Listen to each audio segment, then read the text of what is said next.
thumbs up. Okay, great. Okay, so I'm Sheriff Jeremiah LaRue, and this is going to be our town hall. And a couple important things. Number one, this is your meeting. This is for you to ask questions. You can say anything you want. We won't be offended. I believe in transparency, and I think that it's great to hear from people, because how are we ever going to improve or know what's going on without hearing from the people that we represent? So that's what this is. We're trying to do these around the county so that we give people an opportunity to just communicate with us. Often in law enforcement, our paths don't cross because a lot of good people don't interact with law enforcement, which is not a bad thing. So sometimes you don't know what we're up to, and we don't know what's going on, and we don't know what you're up to. So we owe it to you to give you our ear so that you can tell us what can be better, what's good, what's not good. Like, that's what we're here for. So what I'll do, we have a bunch of different speakers for tonight. We had a PowerPoint, but we have nothing to show it on the PowerPoint on because I don't have a projector, so that's not going to really work. But maybe we could send it out, I guess, if we got people's email addresses. But so I'll go around and introduce, or you guys can introduce yourself, who you are and what you represent in the county or state. So go ahead, Rick. Good evening, everyone. I'm Rick Dean, the Director of Community Development, which is over the Planning Department, the Building Department, and also Environmental Health. My name is Brian Chinotti. I'm the Director of Emergency Services here for Siskiyou County. I'm all evacuations, sheltering, everything that when he tells me to go, we do it. So I'll be around and have some points to add to this, but yeah, I'll be around for questions as well. Would you like to introduce yourself? I'm Abner Reed, Mayor of City of Dorris, and to my right I have Lieutenant Gary Pinnell, in charge of patrol for Sheriff's Office. Jess Harris, I'm Supervisor for District 1. Yeah. Deputy Bill Warren, I'm SFS here for Assistant Sheriff's Officer. Good evening, Jason Collins, Retiring Chief here in the Siskiyou Unit. Matt Smith, Chief of Dorris Fire. We're joined actually by our former supervisor, Brandon Chris, in the background. Can't say who you're with, but Not strategically placed to get turned this way, so that way. I am your Under Sheriff James Randall. I'm Steve Milestone, I'm the Public Information Officer for the Siskiyou Sheriff's Office. I'm Keith Bradley, Senior Chaplain for the Sheriff's Department. We also have this. I'm Grace Woodmansey. I'm your Livestock and Natural Resources Advisor for Siskiyou County Property Extension. great, okay. Excellent. So we have a variety of people here, many different topics. So hopefully whatever question you ask, one of us will know the answer to. If you have something you want to talk about that's personal or confidential, you can talk to one of us later. Don't feel like you have to raise your hand and talk about it in the crowd. That can be uncomfortable for people. So we understand that. So don't feel bad, but feel free to engage with us later on. So without the PowerPoint, I'll do the best I can to rattle off things that I think are important. One thing that I want you all to know as your sheriff, again, transparency is very important. Government does a terrible job of being transparent, and it's not that we do it necessarily intentionally, but we get busy in our world, and sometimes we forget to engage with the people we serve. So my position as sheriff, I work for you. You are my boss. I don't take that lightly. You could ask anybody that I work with. That's serious to me. It's a burden to serve and to do it professionally and hopefully meet your need, because I really don't serve any purpose if I'm not fulfilling the need that you have. So in order to help me with that, I need to know what those things are. Sometimes there's individual issues, calls for service. Deputies maybe don't measure up to where they should be on a call, or maybe they do a great job. Sometimes there's perception. We've all looked at the TV and seen our politicians, and we've said some things that have upset us, but we don't often know these people. So what we want to achieve in this county is we're small enough that we should be able to come together and you can actually get to know us and who we are. And what you'll find is, although sometimes we don't measure up, that doesn't mean we can't get better. So I will never tell you that unless it has to be that way, there's only one way of doing things, because there's a lot of ways of doing things. And we need to make sure, again, that we're meeting your need. So I hope that's very clear. Same with the other offices here that are from the county and the state and other local government. I mean, we live here. We're not going to go back to Sacramento, to the cesspool that I call, which we can get into at any point. So that's a little bit of the framework of these things. We'll see more often, so we just want you to engage with what we have. So a couple big topics I guess we could get into. A lot of them start with W. I often talk about wolves, water, weed, which is marijuana, weapons, often involved in the Second Amendment, and then coyotes doesn't start with a W, but I say Wile E. Coyote now because it's something to keep me in the W's. But those are big things that happen that affect you specifically. And what are we doing as a sheriff's office or a county? Well, that's what we're here to kind of talk about. A little background on things. Our local government, including the Board of Supervisors, has a lot of traction with regard to wolves and coyotes. We've sent off letters, we've had phone calls, behind-the-scenes conversations with the director of Fish and Wildlife, including people below that, to talk about the concerns that you have and the concerns that I have. We have wolves. There's an estimated 70. Do we know that's true? I don't know. They don't know, which is really troubling. There's 14 collared wolves in California, in the whole state. 14. That doesn't help me. It doesn't help you either. They are a threat. They are a threat to your livelihood. They're a threat to our community. Have they attacked humans? Very rarely, but that doesn't make me feel warm and fuzzy. Because we don't have a lot of food like we used to around here.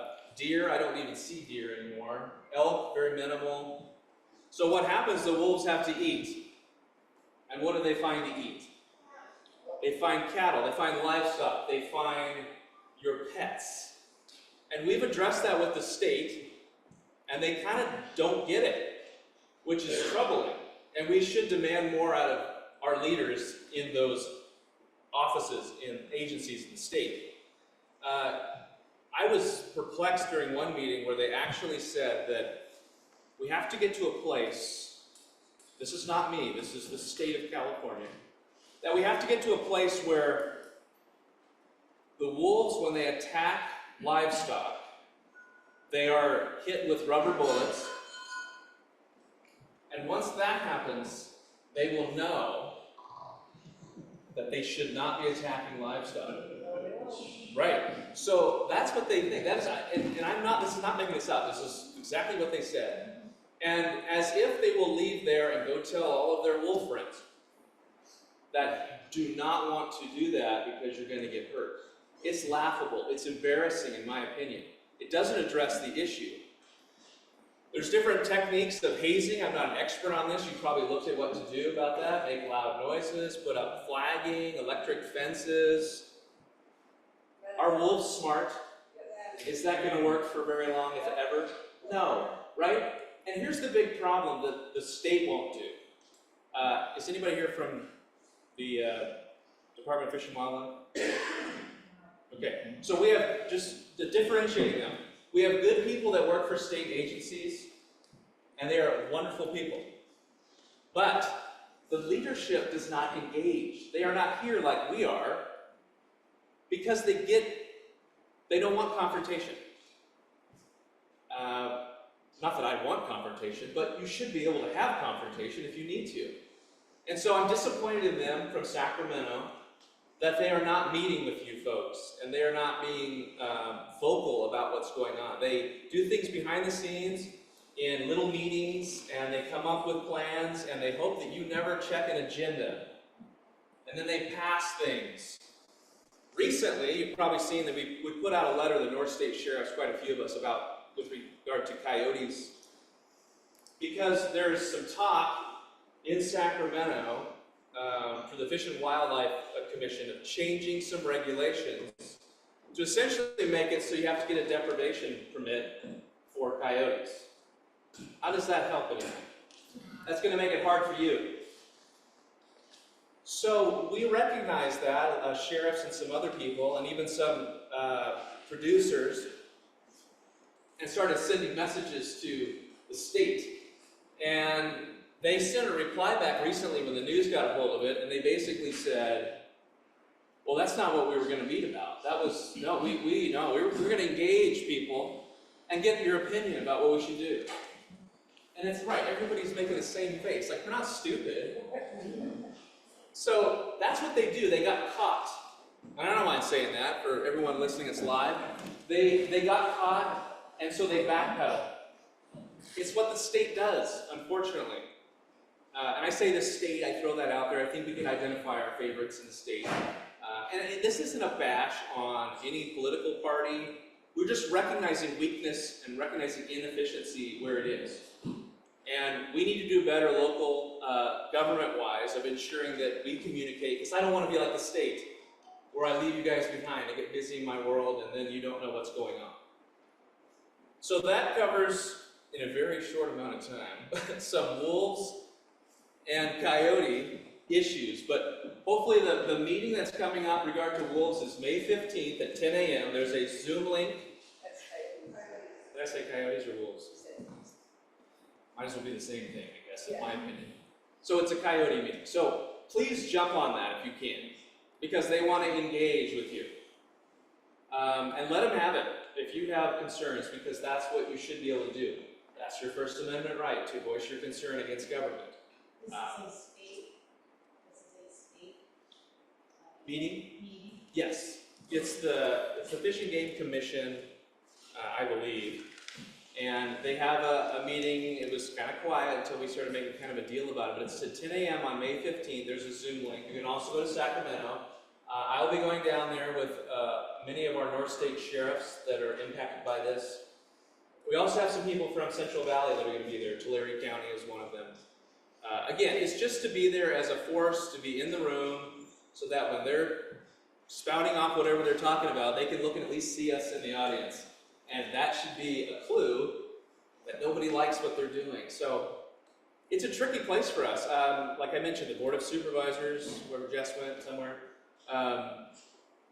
everybody's conscientious about that, but we have to do the best that we can to push back. So just so you know that we do think about you and your livelihood. That is very important to us. And we want Siskiyou County to thrive. It's known obviously for agriculture, livestock, and many other things, and that's not just something that can go away. That's who we are, and you should have every right to stay in that and not have some animal threatening that really shouldn't be here. I would say with wolves, right? Came from Canada, went over to Montana, went to Oregon, and came on down here. A question recently was posed to Fish and Wildlife, I believe. How many wolves are enough? And they said, 700 sounds like a good number. I think most of us would agree that probably one is too much.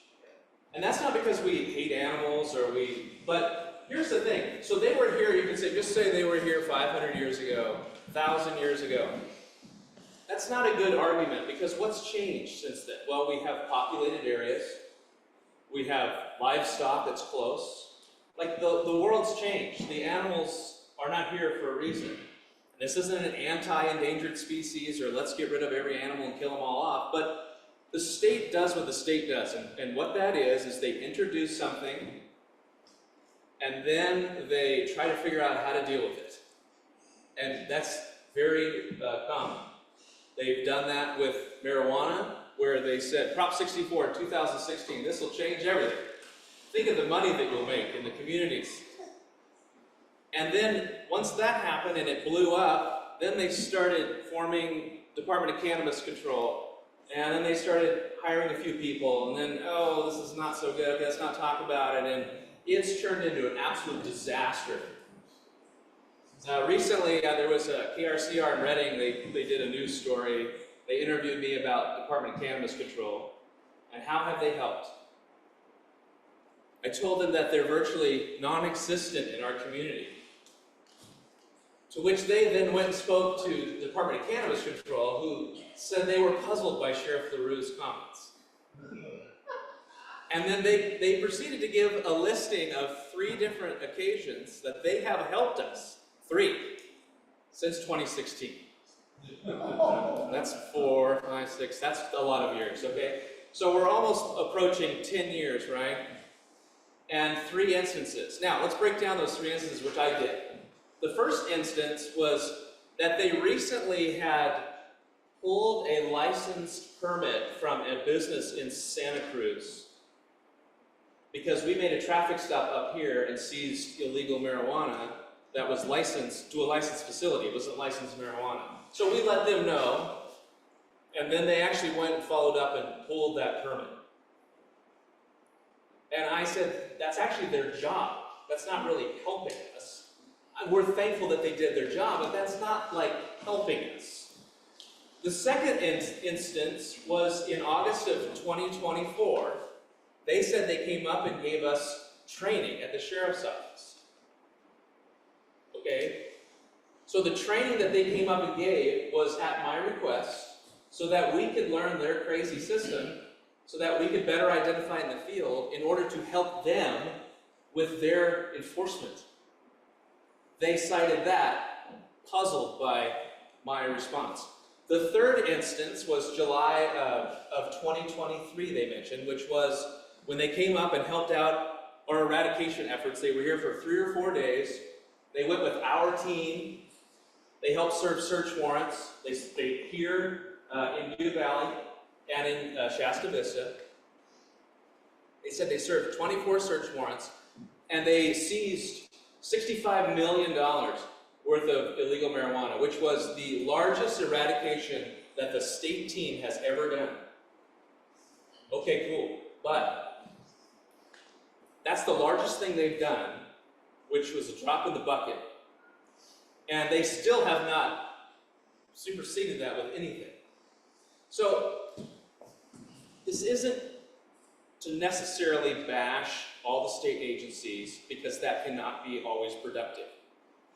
But you need to know that you're being fooled oftentimes when you hear things. And we want to at least provide some truth. And I am telling you the truth about this. So I responded back to the news, and we're going back and forth between the state. But it's a failed system. It's not working. We need new leadership. So until that actually happens, we will proceed to call out what we would say is lies or myths, mistruths, as I've heard, which is a lie. That's what government calls it, a mistruth. Like I misspoke. No, you lied. That's called a lie. So we want to hold them accountable too. So you hold us accountable in government. We can hold the state accountable. That's the process. We respect that. We want that for everybody.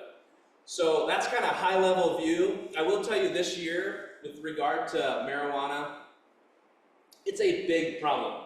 You know this. I did a flyover a few weeks ago. Some positive things, although sometimes it's hard to see from here, from the ground level. There are some positive changes out in the illegal marijuana grows. There's abandoned property. There's people that actually have cleaned up. There's people that have left. So I'm thankful for that. We're not going to slow down or stop, ever.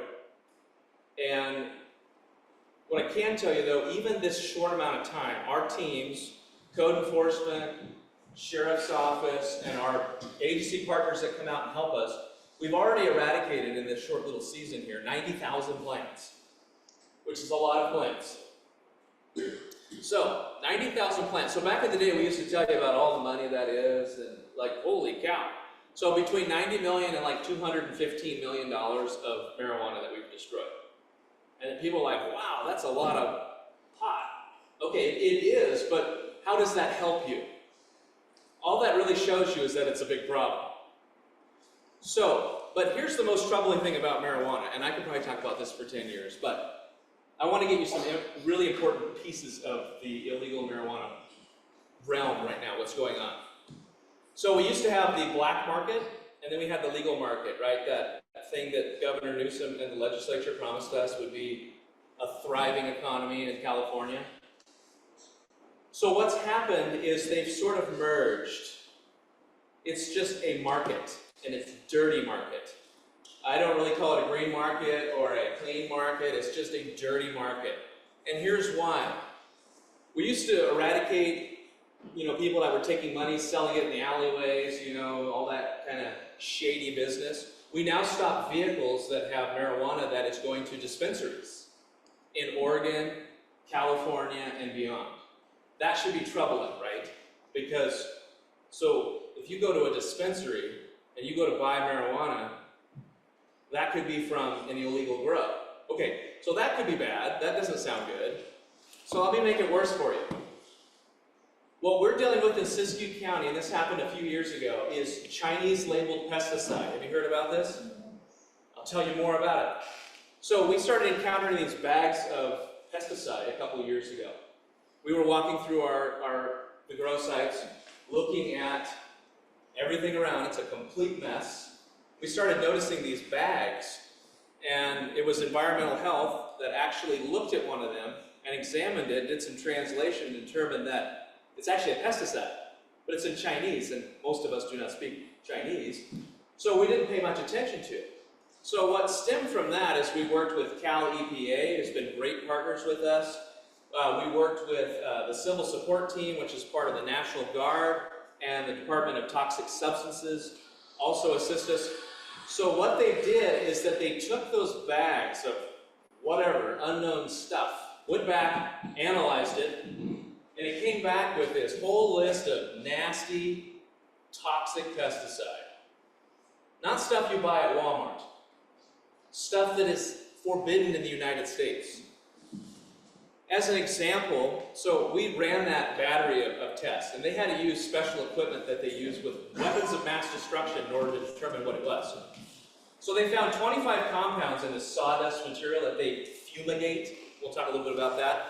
So of the 25, there was 17 things in there that shouldn't be found in the United States. So that's a little bit disturbing. You break it down, it goes into groundwater pollutants. There's toxic pollutants to the air. Like, this is real stuff. Our eradicators have to go out and they have to see this stuff and interact with it. And it can get on your skin. It can cause respiratory issues. It's absorbed through your skin. Some really nasty, toxic stuff. So, maybe you're wondering, what happens when you smoke this? That's a great idea. You know who doesn't know? Anyone. And why is that? Well, because the state, again, has not spent an ounce of time analyzing any of this to see if there's a threat to the consumer. So that is troubling to me. And so I'm thinking, like, if I was all pro-cannabis and, you know what, I've got a prescription for it, I've got some ailments, it's medicine, whatever you may believe in, if that was me, I certainly would not feel comfortable going into a dispensary and buying any amount and smoking it or ingesting it. Because again, as I mentioned, we are making traffic stops on vehicles that have this marijuana that is full of pesticides. And it's going to licensed places. And who doesn't know? The consumer. The state knows because we've told them. So the state, in their infinite wisdom, started developing a recall program. And they started letting people know that they were going to start recalling marijuana from dispensaries that contain pesticides. And they started doing that. I'm sure you hear it all the time on the nightly news. Oh wait, you don't, because it's on the back page somewhere, in secrecy, that you'd never know. And that really aggravates me because they know it's wrong and they don't talk about it. I have to talk about it. I'm the spokesperson for the Department of Cannabis Control. You're welcome. I'm doing a great job, I think. So they'll list on there that a product has been recalled in 37 different locations, and it's been on the shelf for a year, and it contains a Category 1 pesticide, which is not good. It could be anything, absolutely and everything. So you mean to tell me that the state notifies the public, the consumer, of a health threat by putting it on a web page that no one checks, that has the potential of a place that you shopped at as a consumer within a year period of time at 35 different locations, that you could be sick? And to top it all off, it says, if you're experiencing symptoms, contact your physician. So my question is, what are the symptoms? It doesn't tell you. It doesn't even tell you what pesticide it is. Recently, after some outrage, they actually started listing some of the names of the pesticides, which is real comforting as well. Now you know how bad it is. I mean, some stuff it says fatal if inhaled. That's real good, considering you're inhaling. So when you start looking at the big picture, my concern is that it is an absolute public health threat. And it is unfortunate that I'm the only one talking about it. And we have plenty of people that can be talking about it. And my personal opinion why they won't talk about this is because this was the state's initiative. It's bringing you money. Haven't you seen it? See how clean everything is and how green everything is? It's a lie. And so, we need to hold Sacramento accountable. And I hope that you recognize that. Because again, if you know people that consume cannabis, even if you do it yourself, just recognize it's not safe. Another layer to this, the labs. If you go into a dispensary, they'll often have certificates saying that the marijuana was tested, it's super clean and good for you, all that. There's been discrepancies in the lab that we've actually noticed because we've asked labs, and they have said that they have passed things that should not have been passed. Okay, that's troubling. So that you can't rely on that certificate either. The other part too, of those 25 pesticides I mentioned, of those 17, there was another table of them. 17 of them are not on the list to be tested.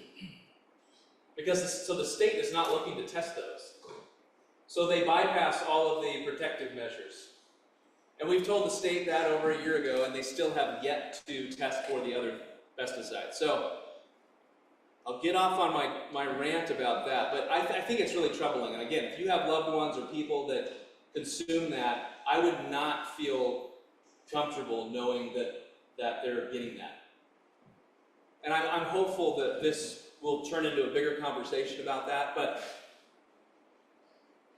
so if you look at that, it's $200-something million we've taken this year. We have over $17 million in felony tax evasion cases that we've submitted because we found out an angle that the state wants their money. This is a shock to most people. Not really. But they want their money, and the tax that you are evading because you have an illegal grow, they want to charge you with a felony. I'm all for that. And so we have many cases with the district attorney's office right now that equates so far, even this year, $17 million of felony tax evasion charges. There's numerous environmental charges that we've attached that the state, or that the DA's office is looking at. So we're trying to be smart, we're trying to be comprehensive, and we're trying to deal with it the best we can with the tools we have. The state has extremely limited our ability to do it, but we're not going to stop fighting for what's right. And we're going to continue what we're doing in hopes that we put enough pressure that they'll change the laws. So yeah, there's your, and we can circle back to me because I could probably talk forever about things. But I just don't want you to forget that we want to be here for you. And we want to make sure that you know that. And we do, the only reason we go to work is because of you guys. And I take that very seriously. I respect the faith that you've put in me as your sheriff, and I am not here to retire. I have a long ways to go. So this isn't just a, shaking hands and kissing babies thing for me. This is a time to get down and grind, and we're doing just that. So I will kick it off to Rick Dean. We can either, and we'll save a time for Q&A if you want to write it down. Does that work, or do we need to do it one at a time? What are you guys feeling? Keep going? Okay, we'll keep going. Rick Dean. Thank you, Sheriff. Yeah. Before I start off, I'd like to recognize Mr. Bruce Ross for their legislation here as well. As I mentioned, I'm Rick Dean, yada yada, with the Community Development Department for the county, and oversee your building department, your planning department, and your environmental health department. I'll just give you a little update status on those particular divisions that we have in place. The building department has been strengthened quite a lot. 2 years ago, the permit time frame to get out permit was drastically impacted, up to 9 months in some cases, which is very painful to go through. But at this point in time, we're like a month out. We have a building permit that comes through. We can get it processed within a month. All that said, we still have to deal with the state of California and all the building codes. So can't do anything much about that, but the services greatly been improved. You can be proud about that. Our planning department, we've got on a hard run, trying to update the general plan update, basically for the whole entire county, which hasn't been addressed since 1980. So it's 45 years that's been dormant. And with that process, what our aim to do is to increase the amount of uses that can be done in each zoning district, so we have less issues as far as coming to the planning commission to get use permits and so forth. So we're trying to dial that down, make it more efficient. Environmental health department, of course, we're engaged with the sheriff and operations with cannabis. We oversee the well drilling, the wastewater treatment, basically septic system installations, and the consumer protection division, which is all the restaurants and so forth, and employees, et cetera, et cetera. We also have a hazardous materials division within that response to incidents on ground. Again, sheriff and marijuana and pesticides. So that's pretty much the nutshell of environmental health. So let's go to building, planning, environmental health. Our code enforcement division is within our plan, and they basically do code enforcement for each of those divisions I spoke of, and also strongly engaged with sheriff and marijuana conversation. The sheriff's team focuses on the criminal aspect, and we deal with the civil aspect of it, which is basically public nuisances, right? So anything from illegal sewage disposal, septic going on the ground, find plenty of that everywhere in the gross. The burying of garbage, who knows what's in there. A lot of open pits that are just filled and covered up. We deal with those. Of course, the Chinese pesticides that are coming over. We've collected well over 400 pounds of those. And typically, give you an idea, they're generally in a 1 pound packet, right? And about a third of that will fumigate the entire greenhouse, where it's set up in there, lit on fire, fumigates, toxins go up, settle down, and deal with mostly mites and whatever bugs they want to get rid of. So, a pound package goes a long ways, so to speak. So 400 pounds doesn't sound like a lot, but in reference to this project. We're continually finding new stuff. We found some new stuff out there today. Liquid form, Chinese label, haven't seen it before. We're gonna have to get that tested. And one of the relationships that we developed through Cal EPA is with Livermore Labs. And they've been doing a lot of testing the sheriff's talked about as far as identifying all the constituents. are egregious and so forth.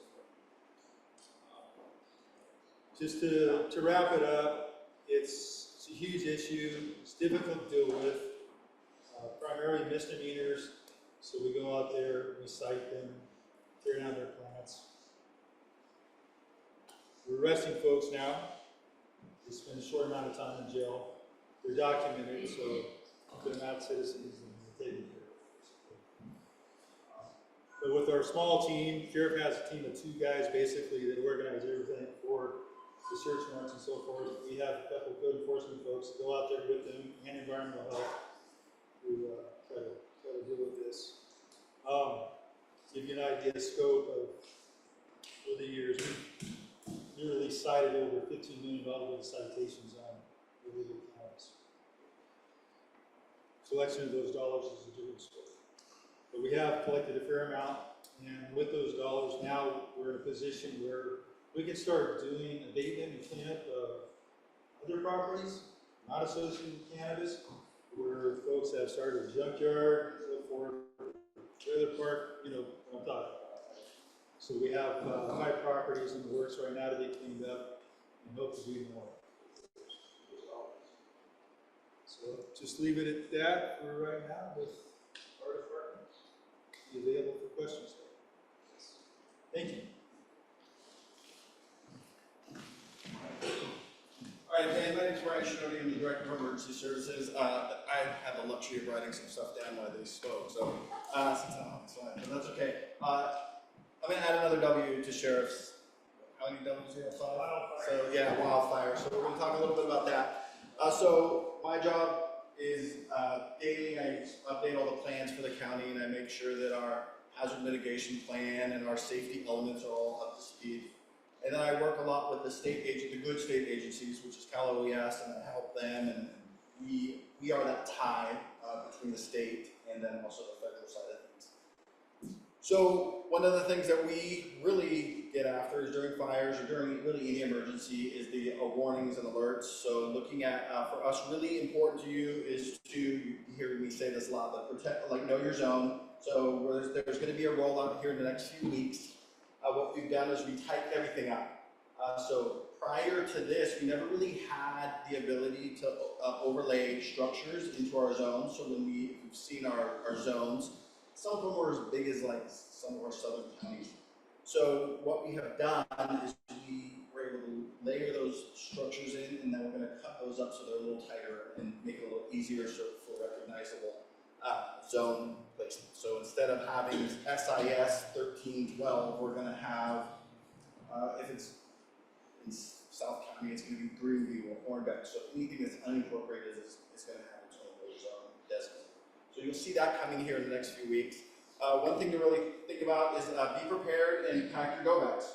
I always talk about this every year in fire season, and this year on the Shelley fire, which was in Scott Valley, my wife had to pull out our go bags. So really important. So understand that prescription medication, if you're on medication, understand that. Having all your valuables close to your door that you can just grab and go, really important.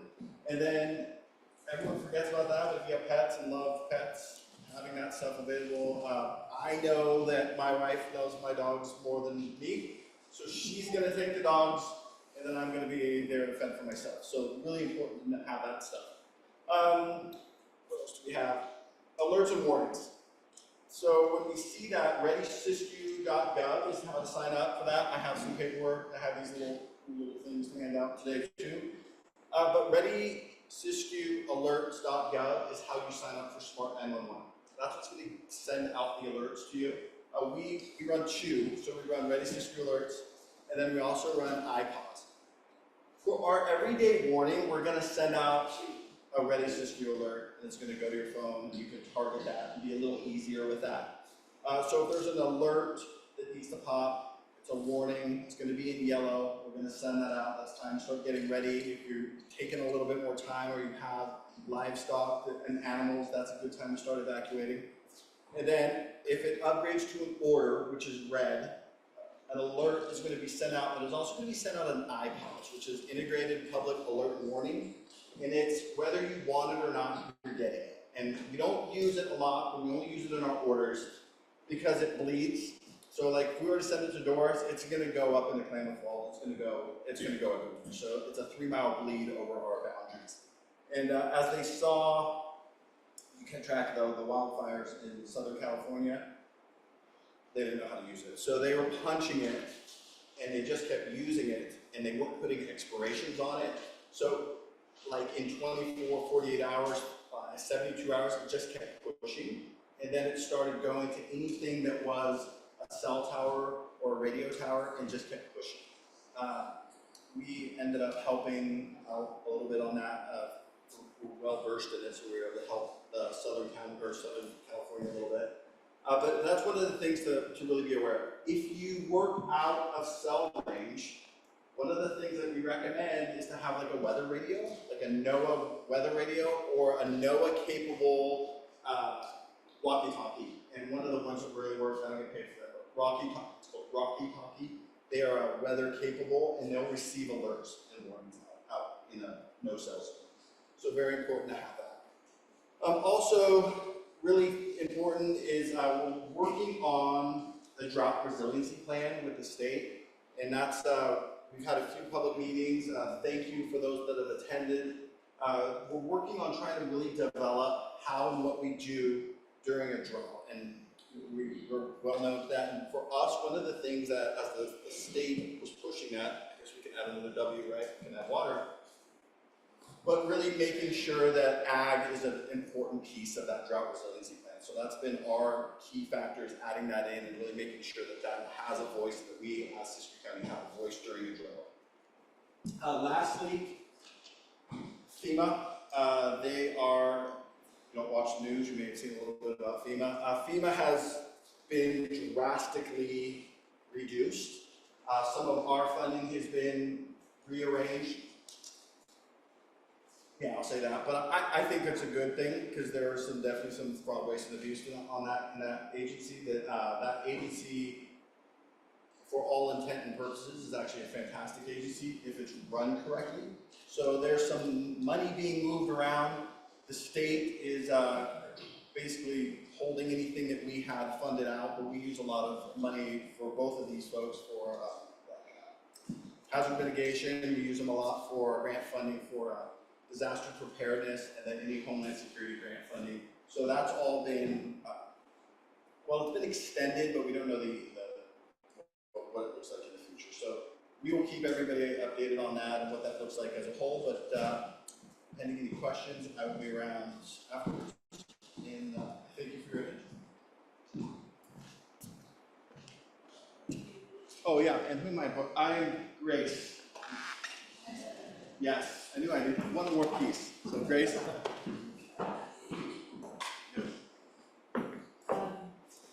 Thank you, Brian, and thank you for the opportunity to come and speak today. My name is Grace Woodmancy, and I'm your Livestock Natural Resources Advisor. So I'm part of Siskiyou County Cooperative Extension, and I'll start just with a brief overview of what that role is because it extends beyond emergency stuff. So Cooperative Extension is a branch of the University of California. So our role as county-based advisors is to connect university research to farmers and ranchers in our communities, and then most importantly, to make the needs of farmers and ranchers here known by our statewide researchers. So as part of my research and extension program, I work closely with our County Cattlemen's Association, County Cattle Women, 4-H, FFA, Farm Bureau, and I'm essentially an applied scientist, but we've noticed that in the past several years, there's been this emerging need during these large, kind of long timescale wildfires to provide an opportunity for large-scale commercial ranching operations to get behind roadblocks and into evacuation zones to care for livestock sheltering in place. So I manage our Siskiyou County Livestock Pass program. We have several. This is not a program that is specific to Siskiyou County. This program exists in most California counties, but the great thing is that the legislation that governs how we run the program gives us a lot of freedom to create a program that works best for our community. So This all got started when the Siskiyou County Cattlemen's Association saw a need for this type of program. So in working with them and with our Ag Commissioner, Jim Smith, who is the formal program administrator, and then all of the emergency first responder agencies you see here today. So I'll just list all of the program partners that were at the table when we were developing this plan. Myself as Cooperative Extension, our Cattlemen's Association, our Ag Commissioner, Animal Control, Office of Emergency Services, our Sheriff, California Highway Patrol, CAL FIRE, and importantly, the Klamath National Forest is a formal partner in this program, which is really, really important for all the public lands permittees that need help, not just accessing private lands during an emergency, but also public lands, so we're able to help people do both. The really important part about this program is that it is proactive. We don't issue passes on the fly during an emergency.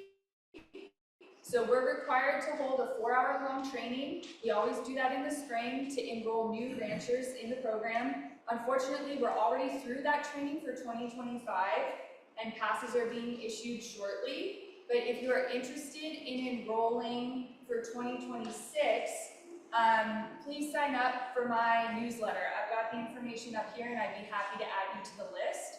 I will just define what we mean by large scale. So most of our colleagues in Northern California have set that as having greater than 50 head of livestock. So that can be multi-species, that can be 25 pregnant cows. If you have questions about that or whether or not you qualify, please let me know. And like I said, we started this program because there was really a gap in who is going to assist commercial ranchers when we have a month-long wildfire in the county. But that doesn't mean that if you don't own 50 head or greater of livestock that your needs aren't important, but there are already other programs and agencies available to help you. So I have a list of those here if you want them, or if you think your friends and neighbors might want them, and then all of the folks here can speak to that as well. So thank you for the opportunity, and I'll be around for questions after the program too.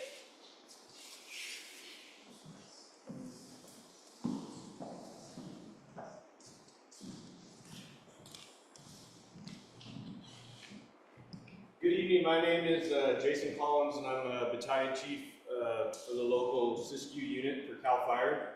And I'm here this evening just to kind of give an operational update on CAL FIRE staffing for this summer.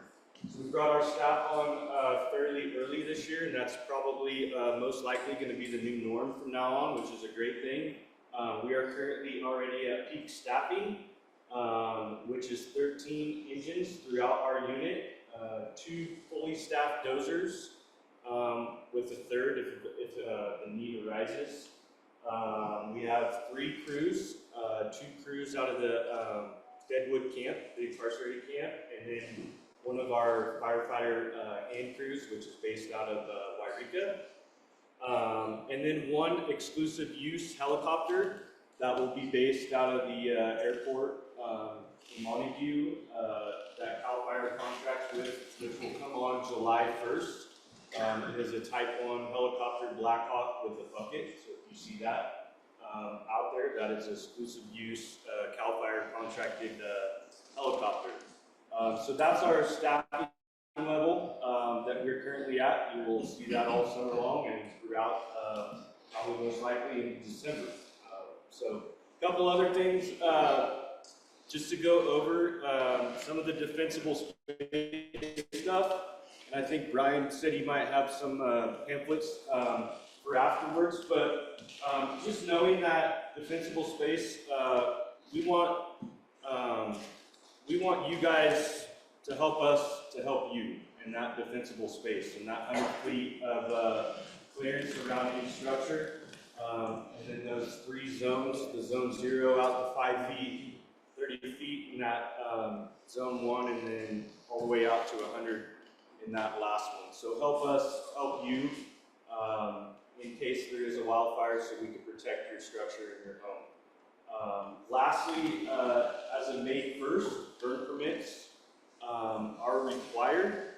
So please make sure if you are going to be doing any residential or agricultural burning, you can go on the burn permit website on our website, fill out all the information and get the required burn permit, which is required as of May 1st. Couple other things along with the burn permit stuff. There must be someone in attendance with the proper equipment. So hand tool, water must be on site. For like residential, bare dirt must be around the piles, and then obviously having the permit is huge in burning on the required burn day. So that burn day information can be found. I think it's the Siskiyou County burn day information along with the phone number that goes along with it to make sure that it is a burn day. So thank you very much for the invite. I appreciate being here. Thank you. Bruce, would you like to? We'd love to hear from you. I didn't come here to talk, but came here to listen. But Bruce Ross, I'm with the staff of Senator Megan Daly. I'm her press secretary currently, but based up in the district. I live in Reading, and previously worked for Brian Daly in the Senate and the Assembly. So been involved with different issues over in Siskiyou County for a decade or so. I didn't come prepared to talk about specific things, but I'd just say a couple of things that we're working on currently. The wolves in northeastern California, Sheriff, thank you for your efforts on there, raising attention to those. Becoming a larger and larger problem. We have been really trying to lean on the Department of Fish and Wildlife to say you need to accelerate your efforts to whether there is delisting or offering more options for landowners to be protecting their livestock. What is happening as the numbers keep growing exponentially is just not going to work without some changes pretty quickly. Another issue, I was on the phone yesterday with a long talk with the Franchise Tax Board, the Department of Finance, and the Speaker's Office of the Assembly, is tax relief for wildfire victims, actually. And I don't know if anybody in this room in Dorris, it's a major issue before, but if you have friends or neighbors or loved ones who lost property in the Slater fire, we got a settlement from Pacific Power related to that. I believe the kidney fire? Recently, they announced some settlements with Pacific Power. Really gnarly issue that has come up, and it's happened over and over again since the campfire became a big issue, is that money turns out to be taxable income. So our congressman has been doing a lot of hard work for the past couple of years to change that federally. On the state level, it is still considered taxable income. So it's less of a hit, but it's still, you get a big chunk of money all at once. You thought you were going to be able to rebuild your house, and then the governor takes that level. It might be 10% of it, might be more. So we're hoping to get some relief on that for some of the fires that have been up here in Siskiyou County as well as elsewhere all around the state over the last 3-4 years. There's been this weird clunky process where they say, we'll do it for this fire, and then they run another bill for this fire. It's been a terrible hardship for some of the people involved who are trying to just rebuild their lives. We hope to get it resolved. This time, oddly enough, the governor in his budget proposed just kind of a blanket exemption for people going forward. So starting this year, looking ahead, but not the past 2 years, which is kind of maddening. It makes us want to pull our hair out. He actually vetoed a bill Senator Brian Daly had carried last year that would waive some of these fires. So been a long-running source of frustration, one we've been working on. I would just say Senator Megan Daly's high priorities remain what they've always been. Rural education, rural schools, and small school districts have a lot of unique kind of challenges. She wants to make sure those have a voice in Sacramento and that she's able to speak up for them. Rural health care gets very hard just to have access to clinics and hospitals in some of our rural communities. Very high priority for her. Wildfire prevention and community safety.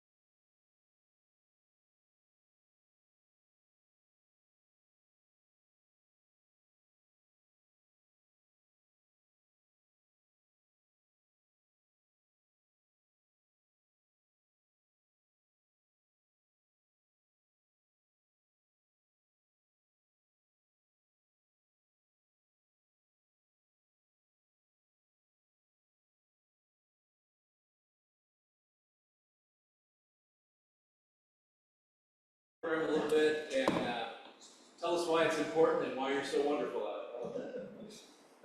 Well, I've been doing this 29 years, and as part of the Sheriff's Department, we work with all the first responders, whatever that may look like. I've been to Dorris a number of times over all those years for a variety of reasons. And longevity, I'll just say the other day, we had a retirement thing for a couple of deputies, and I told my son, he's part of the Sheriff's Department, he said, "Oh, Danny retired? That means I've been here longer than anyone else." And I said, "Except me." So I have been around a while. The chaplains are support personnel for first responders. Our primary role is to make sure they are doing well under hardship, and we provide counseling if that's what's needed for individual officers and their families. We try to be available for that. One of the huge things is critical incidents, and that takes place. CAL FIRE has a great program, and I started with them a long time ago, and now they've got a super statewide program. But we still do it here, and just yesterday we did a debriefing because many of our law enforcement guys were down the river on that down that area. So that's what we're here about, to take care of them under those situations, mentally, emotionally. It's very difficult. And so that's our support for them. I do a variety of things. Going to be out here May 30th, Friday, May the 30th, having a DARE graduation at your elementary school. I try to support that program, as well as some others will be out here as well. So we're here just to be supportive, whatever that looks like, whatever that need is. They call me and I don't say no. So I just try to be there. We have 5 other chaplains in the program, and this next Tuesday is our annual Peace Officer Memorial. That's sponsored by the chaplains for the last 15 years, I believe. So so there's ceremonial things. I visit people in the hospitals or whatever's needed, and we are just to be supportive of all those who serve. Those who serve need to be served sometimes, and that's what chaplains do. Thank you, Keith. If you've ever had us cooking, he's also really good at that. We are very thankful to have that as one of your strengths as well. Okay, those are our speakers. But the most important part is we want to hear from you, so we'll go where we started. Just a couple of things to kind of frame. PowerPoint, right? Now I'm back on track. But so the Butte Valley area. So to date this year, we've served over 2,300 calls for service in the community, and those range all over the place. 111 traffic stops, school checks, 78. We make that a priority for us. A variety of criminal investigations that we do, search and rescue calls. And it's important that we serve. The DARE program, we are so thankful to have somebody who is good at that and enjoys doing that. Goes around the community and teaches at a variety of schools. I think we're up to 13 schools or something of that nature. So we want to make sure we give back. I forgot to mention one of the most important things. I consider us a full-service agency. And I say that because we don't just always drive around and pull people over. We do, I want to say everything. We go to calls for service, and that's like the law enforcement, what you see on TV, cops, whatever, all that stuff. But behind the scenes and in the internal organization, we have so many different programs. Our civil team, we have people that are behind the scenes doing so much work. So we can serve things, subpoenas, evictions, whatever it may be. We do CCWs. We believe in issuing those. If you don't have one, get one.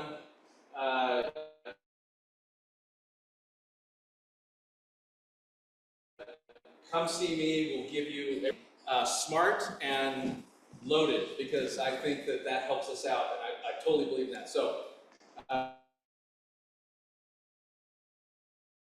if you don't have one, come get one.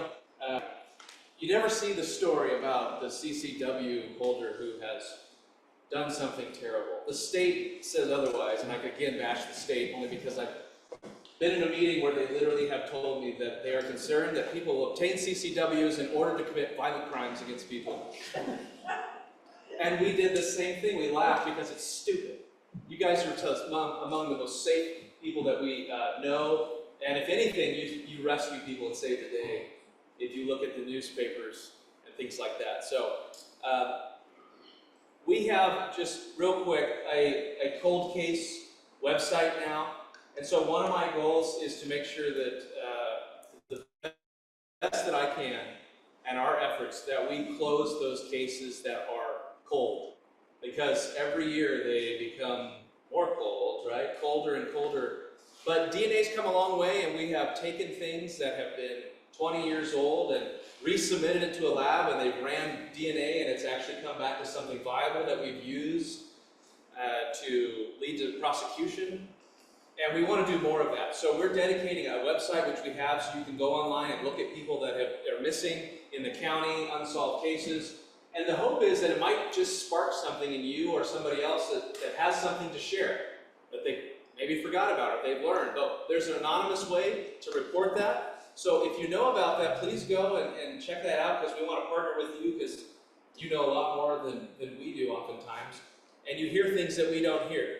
We get limited information, which is why we have these meetings, because I need to know what's going on out in my community. So, and with that, we've also had a drug interdiction team that we've been working for past several years. We have gotten a ton of fentanyl off the streets, cocaine, methamphetamine, and it's not just marijuana, but we make some great stops. At one point, I calculated it was enough fentanyl to kill over 73 million people, which is not a small number. That stuff is dangerous, and it is in our community. Our opioid and fentanyl deaths have increased, and we need to stop that wherever we can.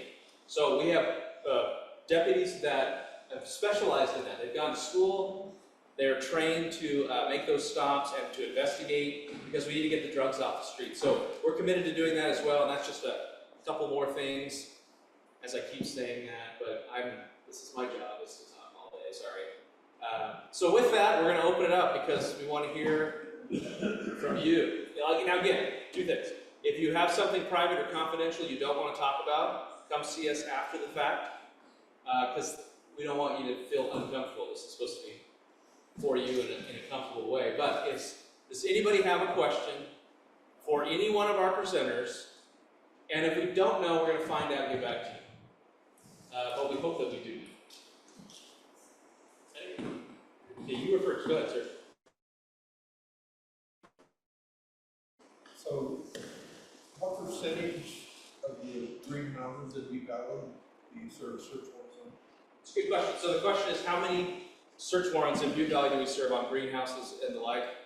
Just this last week, we served, and I can pull it up, we had over 6,000 plants in one day, which is a lot. This was last week in Pleasant Valley. I don't have specifically the percentage, but between I'll say the primary areas of Pleasant Valley, which also includes, I'll just say Butte Valley, KRCE, which is up by Iron Gate in those areas, Mount Shasta Vista. Our team travels around, depending on what they do. Is they go in helicopters, they fly over, they find the most viable places to serve the search warrants, depending on the conditions, and then they serve the search warrant. So I could probably get really specific, but I don't have that right now. But we try to get everywhere as efficiently as we can. This doesn't seem like it's true amount of greenhouses around that. I'm in Sheep Mountain area, and there's from 100 feet up on Sheep Mountain, you count 18 different sets of greenhouses. And I think last year, 3 of them got searched out of 18. And that, to me, is, I don't understand why we can't check out more. It's a great question. So I hear you on that. I will go back to our team. I will convey this, ask for answers, and find out what we're doing. Because if that is your perception, and that is what it's very valid, we need to do a better job. That's the answer. And so I know that without looking specifically, I mean, we do dance around the county quite a bit. Some people plant right away, some people abandon everything, but there's no excuse other than looking what we can do better on that. Yes? Kind of add to that, Please. and then I got a whole bunch of questions on top. So anyway, I'm gonna introduce myself first. I'm Chris Beaton. I used to be a Pleasant Valley Fire Chief for CSA 4. So I worked with a lot of you guys have in the past. And I know more than half of the people in this room. So your 6,000 plants could probably fit in one greenhouse. I mean, that's a possibility. And so the problem that I see is, yeah, you dance around. I love the helicopter washout thing. That's great. It just renders it useless. But why pick and choose? You're giving them the idea of, like, if I run faster than you, then the bear is going to get you, not me. Right? So that's the mentality I feel that they have. Okay? So if their whole area was swept, it doesn't matter how big or how small, that's a lot bigger psychological impact. Okay? Because they don't know what area of town is going to get swept next, right? But if that was the mode of operation, then I think they'd be a lot more cautious. Okay? It's been proven all over this country in the last few years that the sheriff's department is the only law enforcement, or I should say, the last law enforcement agency that truly stands for the citizens. Truly. Like, you're the last stop to protect us. On the same token, we can be that for you. We can be a posse, which apparently you don't have anymore. I'd love for to see you get that back going again. Because I can tell you, I've got dozens of people that I know that are willing to give you a helping hand, and I'm one of them. Okay? We would also, I'm speaking of people, there's no organize anything except for something that we've talked about, like-minded people, that we would like to assist you in any kind of emergency response. And the beautiful thing about that is, you learn us, we learn you, you know what resources we individually have, and I'm looking around the room, and I know what these people, what their resources are. If me coming from EMS background, hunter, farmer, rancher, I mean, we know what resources there are and what's available within 5 minutes, an hour. You need to use this. You really do. We need to be more involved in what you're doing, and thus, we don't need to know everybody's business and neighbor's business and what they got in trouble for, but whatever you can do to support us, to support you, let us know. Get something going. Get a posse going. Well, because there's also medical people in this community that aren't, widely known, but they have a ton of experience. They can help when there's a situation that comes up. And these officers are out there, one or two of them are by themselves. I'm going to tell you a and they story. need backup, and there's nobody there. This is my wife. 3 years ago, Dylan. 2 years, was it 2 years? I don't know, it doesn't even matter. 2 years ago, we came home one evening and we found a gentleman in our house. Yep, sitting in our living room. And, we live where I feel it's safe to lock our doors, but the very next day, every door is locked and now we have security cameras. However, this person was in our house. But we handled the situation without violence, maybe a few bruises, but without anything bad. We got a quick response, and when that deputy responded, Mr. Moore, you could tell the investment that he had, because this is his community. But he also trusted me to be with him, to have his back over the potential other threats. And that's what we need. Second thing, just address this, and we can talk offline too, anytime. But thank you for that. Well, thank you for the willingness to serve, number one. That doesn't go unnoticed. So our posse program, years ago, used to be massive. It's changed a little bit, but we do actually have one. It's a small group, I think there's 10 people on it. We're always looking for people that want to serve, and so that's good to hear. So we need to talk, and if there's a mass group of people that want to be a part of that, because the posse over the years had many roles. There was search and rescue, we have a search and rescue team.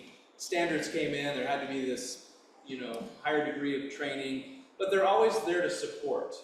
And if you couldn't ride a horse, if you couldn't search, if you couldn't shoot, whatever it was, then you had other functions. I know it was a big thing where they actually had, kind of back in the day, was the men were the posse, and their wives or the ladies had their own group, part of the posse that did their own thing. I'm not saying it has to be that way. I'm just saying how the posse was kind of structured back in the day, but it was massive. I looked at old pictures of the posse, black and white ones, and it's this like sea of people. And I thought that would be cool. There's a little bit of caveat in that we can't unleash you on, in a place of danger. It'd be kind of nice at times. Yes, go ahead. Without the training, you kind of can't. Well, that's what I mean. We work together. Sure. We get certain training. There's certain levels. I know in emergency services, there's certain levels of resources that you use depending on the incident. So, if you have a search and rescue, and you have somebody over, you have me, for example. You have me on a contact list, you know what resources that I have, and how many people that I can get together, then you've got something. Unleash us. Sign a waiver. I don't care. If you're on the side of the road and you're the only one, and you're obviously in distress, I'm gonna stop. I'm aware of the risk. That's our right. We can mitigate the risk ourselves. You're not asking us. We're volunteering. Well, I value what you're saying, so let's chat offline, and then we'll talk. See how many people we can get. Okay. Is it you? Yes, sir. Sheriff, I noticed you had gone to Washington DC. I did. And I was just wondering if they were willing, like maybe the DEA or somebody else to come in, since you only have 2 officers that can help you at this point to be able to do the search warrants and things. Are they willing to give you funding or send in some other officers from the area to help you guys? Because with only 2 officers, it's really difficult, I think, to be able to mitigate how many grows there are. It is. Well, thanks for seeing that I went somewhere. That was kind of cool. Yeah. I did go to Washington. I met with Congressman LaMalfa and his office and some other representatives from different offices there. And so kind of things happening behind the scenes. Can't get into specifics, but I will say that there has been discussions about Homeland Security assisting us in a greater capacity because of many different reasons. The way that things are framed in the Trump administration is that there are certain elements operating in the United States that belong to organized crime, which we have, that contain potentially gang members and the like, which does help us get more assistance. Now, it's all kind of fairly new, and we haven't seen it, because I'm waiting for it. But I've had phone calls from people within Homeland Security who have spoken to me about, they know what's going on. They've received communication in Washington about the issue. And so I'm at this point waiting for a phone call. So, and it's complicated, which isn't the best answer, but it's really complicated. Because what you had is you have a federal, back in the day it was federally illegal, and then somebody wrote a memo at the federal level that said, you know what, we're not going to prosecute this, because it's like, who cares about marijuana? So then they stopped prosecuting it federally. And then California said, well, hey, wait a minute here. You're not going to do much with this. We're California. We can do our own thing. We know how to do it the best way possible. So they did their own marijuana. Was medical first, then went through Prop 64, which I've talked about already, in 2016, and just went crazy. At early periods of time, the federal government met with the state because the state was like, it's kind of getting out of control. And the feds were like, you caused this. Like, you need to fix your own problem, which is true. And so there is this little bit of a disconnect because the feds, you have the 10th Amendment that allows states to do things that isn't prohibited by the federal government. So there's conflict there, and there's certainly now conflict because of parties.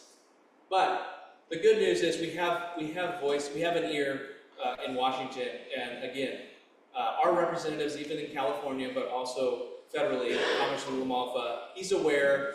I actually had, not that long ago, I took staff members from his office on a tour in the helicopter to then take their experience and go back and help that. And so, nothing yet, but that's a long way of saying that I think it's in the works. I'm very hopeful. I'm absolutely excited. Yes, sir. I've got a couple of questions for you. You just mentioned an NSA, and then of course you mentioned P9, all these government agencies. We're relying on you to not let them come in and trump you. We're relying on you to stand your ground and represent us. They'll come in and try to push you around and say, okay, here's what we're going to do. We're not into that. You're the boss in this county. I got the only elected police officer. Period. All of us know this. And another thing I was going to say, Wendell Anderson down in Yuba County, you know him. I do. Good guy, great guy. Sorry. And anyway, I asked him about the same thing Chris is asking you about. He said, hey, I have 2,000 CCW people in my county. I'm going to have my secretary get on the phone. If there's a big emergency and we need 2,000 or 3,000 people, bang, bang, bang, bang, bang, bang, bang. They're already vetted with DOJ and everything. The other thing is on a wolf issue, let's say I'm out afoot or a horseback, but in a wolf attack, and I have to shoot that wolf to save myself. And I'm going to call you, not the wolf, because they're not going to help me. I'm going to call your office and tell you that a wolf attacked me, and I think I got shot, but I'm not sure. Is that all right? So,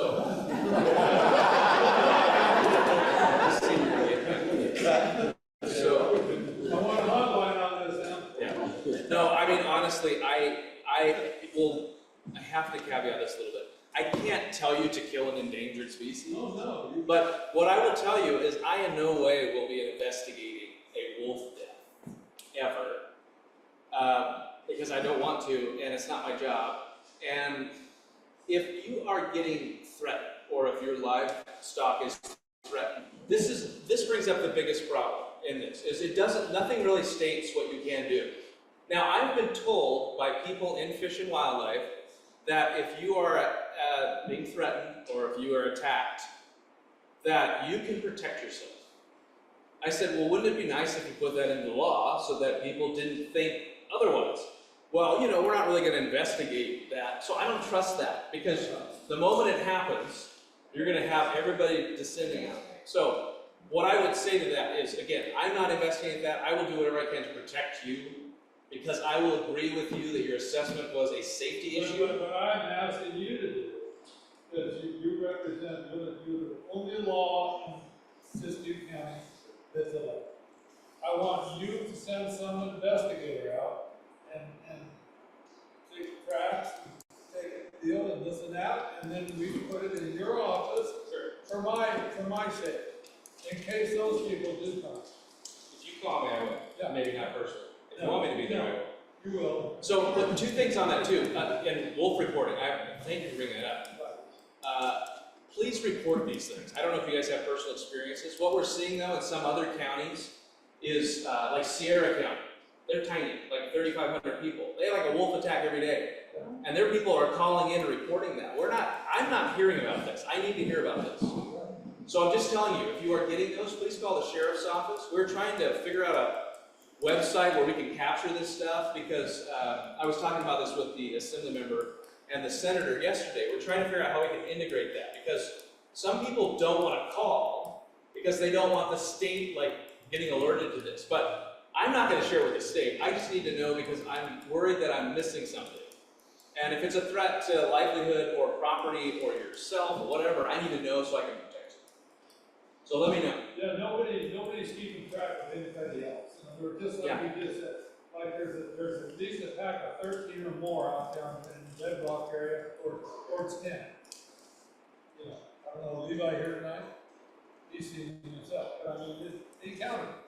Okay, are they in the number? Are they in the number? The 70 number is a joke. They have no idea. It's a joke. I can almost count more on Facebook in a week or two than 7. So, like you say, somebody needs to be keeping track, because they're not, they lie with omission. The wolf people, I call them the rewilders, they lie with omission. They just don't say anything. That's lying too. When you're asked a question and you know it, you don't answer, that's lying with omission. That's just as big a lie as just telling right. Anyway, we need somebody to keep track of this stuff. They're not going to tell us the truth. No, and that's why I asked you if you could help me. And the other thing is, like you said, with the rubber bullets and stuff. Come on, these wolves are smarter than most people. That's a fact. They live on it. You know, even if they're raised in a cage, they're not. Most of them were. Okay, I watched. And I was one of the first ones to see wolves in Yellowstone back there in '92 or '93. Around Snowmobile. Of course, they said those are cows. Those are wolves. Whoa. Anyway, and then it started, and all the bullshit, we don't need to go into that. But anyway, what we need is we need to push these wolves away from people, cars, houses, cattle. We need to be able to dog them, stick coon dogs on, whatever you can do. They'll kill dogs. I mean, your brother just had a white dog missing here a couple weeks ago. Good wolf dog. They'll kill cow dogs. They'll kill the big Pyrenees. They'll kill any. They're killing sheep. These aren't the same wolves. I'm not going to prove that. They're not the same wolves over here. And then Richard Ross, he's in the Cattlemen's Association down there. He's a really good lawyer. He was assistant district attorney for California a couple of times. He's a good friend of mine. He went into the universities and stuff and asked them for identification on how many wolves were there all the way back to 1800. There was never very many wolves in California at all, ever. They have one stuff down there. They were so proud of that. We need to push these wolves back. And rubber bullets, how many people are close enough to shoot a wolf with a rubber bullet? You're not going to do that. It's one of those deals. These wolves are going to start killing people. Another thing I'll bring up real quick, and then I'll shut up, is we need signage out here that wolves are dangerous.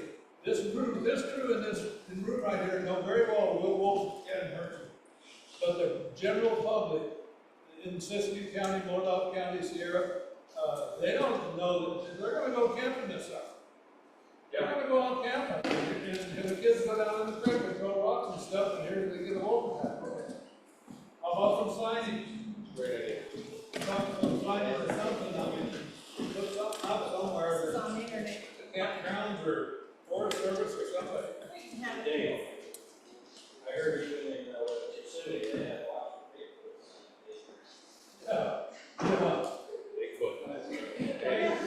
Go down that rabbit trail. Thank you. Thank you for that. The general public is completely ignorant about wolves. They believe everything their propaganda is about them. Like even National Geographic says, oh, wolves never kill for sport. Yeah, it's free killing. Everybody knows that. You see it all the time.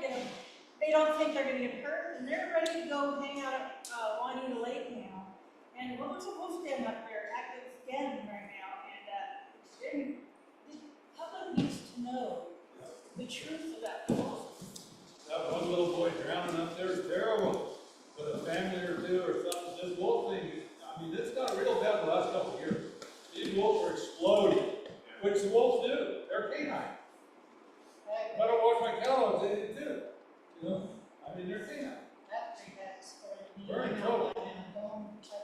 Going back, family rich back, 3 sisters back. you guys know what's going on. We live out here. I know, and I love that, because I need to know that, to capture that, to feed it. It is getting traction. The state's all up in arms about it. They're mad at us, sheriffs, of course, but that's fine, because I don't care. But we have to let people know and hold them accountable. So we'll keep doing that. But thank you for that information. That's 3 different. Good. Well, just along the same line and understanding that the sheriffs are working together. A couple of counties have done national resolutions about a safety issue. We just need more reports and such to be able to do that. So I'll speak to that. Supervisor Harris can too, about, there was a letter that the board did send out with some good information. That was, I won't speak for you, but I was just gonna say that was kind of a first step. And without, I'll just let you explain it. So, I'll speak. like MODOC, did a resolution. One thing that we've kind of learned with resolutions in California is if the state, the governor, doesn't accept them, they really don't go anywhere. They just kind of live with us. And so we thought that it would be smart to start with an informative letter, like saying, hey, we need, we need a resolution to this. We need you guys essentially tell CDFW and state to do their job, right? That's really what this is about. This is their job and they're failing to do so. So this was a request like, hey, we have catastrophic issues. You're saying that you're doing a payback monetarily to these ranchers, and that's what you're publicly stating, but you're not even touching the true value and loss of bloodline, decline in preg rates. You're not counting in that when you're paying for a heifer calf that's killed, what that heifer calf potentially could have produced. So while they're like selling it to the California public that they're squaring up with you guys, they're not telling the whole story, right? And so And nowhere do they talk about the overall stress, not just on the animals that people care about. no, absolutely. And so that's why we decided to go with the letter route to start. And then, like he said, we need the reports, we need the pictures, we need that evidence because I'll be really, really honest. And those of you that know me, I'm extremely blunt, so I don't pull punches. CDFW doesn't have that. That's the problem. It's just like through this whole thing with the wolves. Part of their whole plan talked about the ungulate population, and if there was a drop over 25% of the ungulate population, that something would have to be done, right? Well, they don't know how many ungulates we have. They haven't. The little gal that does the deer biologist, Stacy, she's fairly new. She hasn't even had time to do a sufficient study on the population of ungulates. So how do we know when we get a 25% decline? All we know is people that live here, you hardly see them. We know that, but but you can't prove it with that. but if that's an actionable, set point for them, if you don't have a baseline, you'll never get there.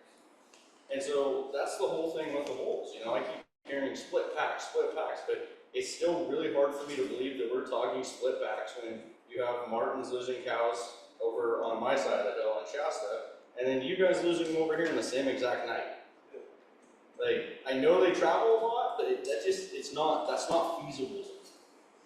And so, the letters were our very first push, and it stemmed from, we did the Klamath River Dam removal, emergency declaration, and the state just said no. So, realistically, right now, our letter is just as equal as an emergency declaration as far as the state's concerned. So that's why we weren't short changing you guys in any way, or trying to go soft on the state. That's not it. It was just it's easier to go ahead and maneuver this way, and then if we need to escalate, then we can work this way. And I want to thank you, Jeff, for taking the lead on that, county level, and gathering all that information, that the pictures and everything. It was great. You knew what you were up to. I don't understand why if a wolf depredation is or anything, my dog gets over and kills the chest, calf, or something. I gotta go to court here in this county. I gotta go triple indemnity, they used to call it. In other words, I'm gonna pay for what that heifer was produced and something like that. Now, they just come in here, that's what I'm warning our sheriff about. All these federal agencies come in here and start wallering around like some whale in the mud, and try to, you know, I'm the big dog in the house. No, you're not. You'll use that office over there. This is my office. You come through me on this stuff here, and we'll see what happens. But I mean, I don't see how they can just come in and say this and say that. And say, I mean, where's our county? When the depredation happens here, it goes to court. Why doesn't it go to court here? Maybe we should take it to court here. So technically, correct me if I'm wrong, if the so-called crime is committed here, it has to go through our district attorney, correct? That's what I'm saying. So, Well, yeah. you know, that would be a very intriguing question for our district attorney on whether we know that there won't be an investigation. But will there be potential charges? So that might be a good question to ask. It sounds like maybe the sheriff should be a lot more involved with the investigation, just to know the case. Right? I mean, with all the pictures and all the investigations, maybe a class action lawsuit against. I thought I had a cattle. Not a bad idea. County, I called, Little Anderson's office down there, he sent a call. They come out there, and I'll tell you what, they impressed me. They said, first off, this cow here is outside the fence, by a big gate goes back down. That didn't come from over there. It come from here, here's some cracks, somebody come in here and dumped it there, they went on and on and on. I mean, the sheriff can do a lot better than they can do. Yeah, they have the DNA capabilities, big deal, I can go hire that. I do want, so what we have over here, I do want to give a big shout out to our county trappers. What a lot of people don't realize is the reason that we're able to get reimbursements for what we are getting reimbursements for is because those guys are actually doing the investigations. So while CDFW is technically, that's their job, our county guys are the ones that are doing the investigations to protect you guys. So I just want everybody to understand. Can we go through the sheriff and he can call the county guy or he can tell us to call him, the sheriff's office? Yeah, so I mean, You answer that process. yeah, We can let the feds know too, but I don't want them to be lead on us because they're not leading this county, you are. no, you don't want the feds to know, but, so the ag commissioner and I met a while back, I think it was about lions, not lions, wolves. We talked about just about anything, but essentially the way that it's going around here is, it can come by two ways. I can authorize things, or he will call me and I can authorize, but we're gonna work together on that because we don't wanna, we had an incident that happened in McLeod not that long ago. Mountain lion got a dog right off the porch, and the chain reaction of just, contacting the state, and they were like, we're not gonna issue a depredation permit. It just stalls everything out. But a public safety threat, we can make that determination as law enforcement. So we're trying to shore that up and make it a shorter time period. So if that ever gets reported, a situation like that, it's gonna come to one of us, and whoever gets it first is gonna contact the other, and then we'll utilize either the trappers or law enforcement to deal with it. And I do agree, I want a point about investigation in order to make sure that you are safe is different than criminal investigating, which I won't do. But if it could help as far as establish that there was legitimacy, I'm all on board with that. I just don't want you to think I'm gonna come, because again, if it's legitimate and there's a threat, absolutely, it's the way it should be. And it's the way they think it should be as well, certain ones. But they have not made any effort to make it that way. So just recognize that I think that's the direction it'll go, and that's what we'll do here. And the feds, I agree with you. My interaction with any federal agency has been very respectful thus far, so that's good. And I don't anticipate them doing anything weird, but I appreciate your stance on that. I agree. Anyone else? You have some online questions. Okay, we can do it online, and we'll come back to you. We'll go to you first. You're going for it. I don't know if this is for you or for Jess, but, I mean, don't we have the local game fish commission? And what do they say? Are they talking to the state? Are they even sure what the state is? As our on this call, stick up, you know, if people are, I don't even what's our local game fish commission tell them, oh, we need to work with you, or are they with us? So our local fish and game commission is actually appointed by us, the supervisors. So I was our fish and game commissioner appointed by Brandon, I don't see him. Who was it? Brandon appointed me before I became a supervisor, and then once I became a supervisor, I had to step aside and appoint someone else to fill that seat.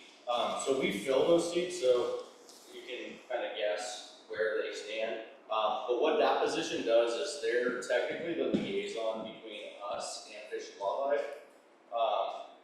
So they're essentially stuck in the middle. But you know, they advocate for the things that we want. You know, and that really brings up. There's a meeting next week on Tuesday, the local Fish and Game Commission meeting with a wolf update. And everybody that has, I mean, they want pre-asked questions and all that, so you can go on and register and ask the questions that way. But I'll be honest, I'm kind of the point where it's time to put pressure on these guys. Them coming into meetings and be able to kick their feet up and be comfortable. Now, if everything was hunky-dory and we were in fantastic shape, that's fine. But with the conditions that we're in right now in our county and what we're dealing with, they should dread coming to meetings and having to face the music for what they create. This wolf problem isn't any of our fault or problem. This is squarely on the state and the lack of ability by the Department of Fish and Wildlife. They have failed. They have failed in the deer, they failed in the wolves, they failed in the bear.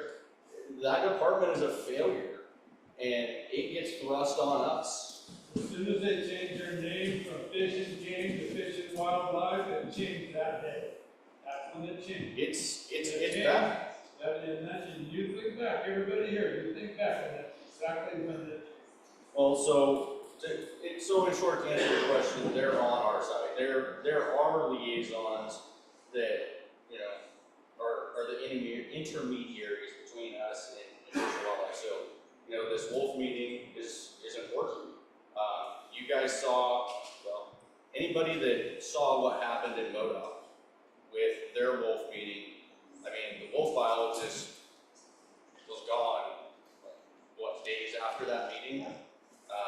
You know, they were uncomfortable, but in the conditions that we're in, it's just like, if I'm doing a poor job, I expect you guys to be on my table. You know what I mean? If I'm doing a poor job, I shouldn't feel comfortable. So why should these guys that we pay all of this money and you know, rely on them to do their job, why should they feel comfortable doing a subpar job for us? And so one of the biggest problems in California is California is not Montana, or Idaho. I've been in for other countries. Okay, they looked at Northern California, and the wolves are all the way down to Tulare right now.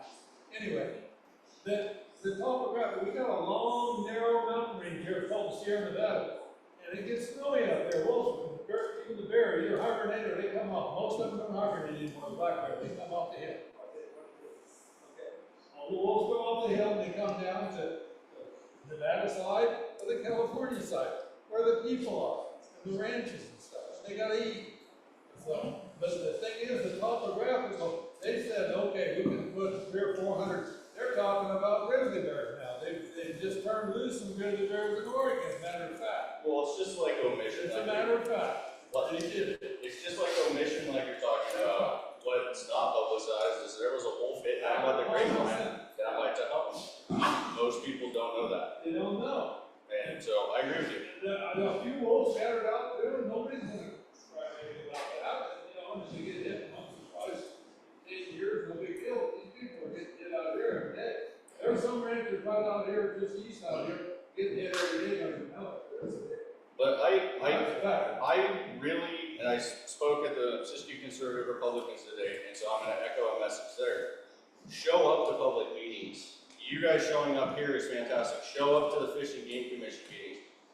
At the end of the day, for all of us, like, you guys are the power.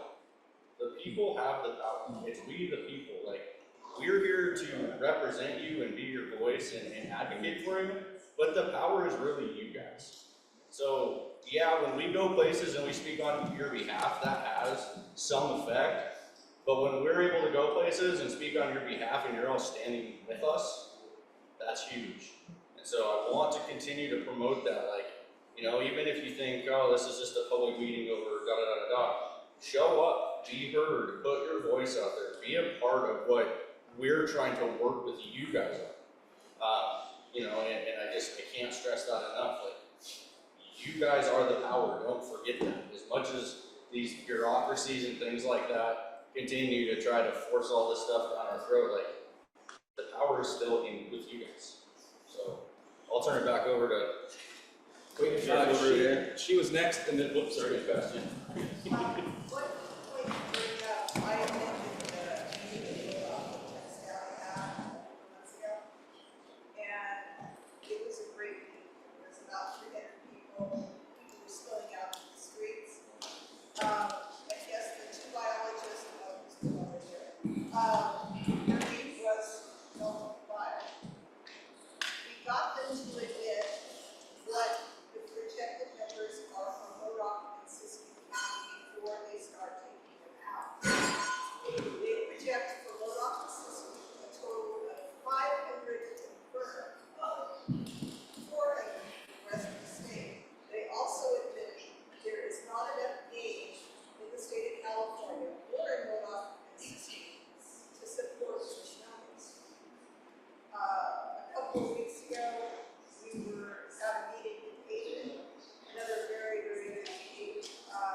And once they start dining on cow, they don't go back to No, that's a good point. 500 is that's insane. I think I mentioned this too. One of the things, they can't demonstrate that the wolves would survive without livestock. I mean, that is their primary source, right, as we're talking about. And that's what I mean. The state implements something and then tries to go back in time and figure out what to do. Well, that's a problem right there is, how would they eat if we didn't have cattle or livestock? The whole thing, I'm really glad everybody is here. And speaking. We're about fed up. I'm telling you right now. We're there. And it's gonna change one way or the other. That's just a fact. And there's 100 people that could be here tonight, still feel close enough to. And we're just not gonna go for it any longer. We didn't raise these cattle. We don't have a whole lot of cattle like a lot of people do. We know almost that she knows every one of them. And the wolf comes in there, we love wolf. She'll kill him with her hand. Okay. I think I just got to say, but kind of a question. So this last winter, your phone bust out the whole thing, all of our and I share every single Facebook thing I see. And I've done lots of things. But anyway, so this last winter, we've had since 19, we've had a lot. And so again, like I was stressing on resources, right? There's a few of us that are able to say, get ourselves out of 4 weeks. Unfortunately, I was not one of them. My director didn't feel that day, but it helped me, far away. But I do, I know who to call who does have the equipment on the county level, and I got, oh no way, it's not gonna make me. That's not acceptable. If they've gotten county ways down, where there's enough to get ingress, at least from the main areas on the highway, you need to go beyond and go plow off another road and let people have access to pretty vital resources.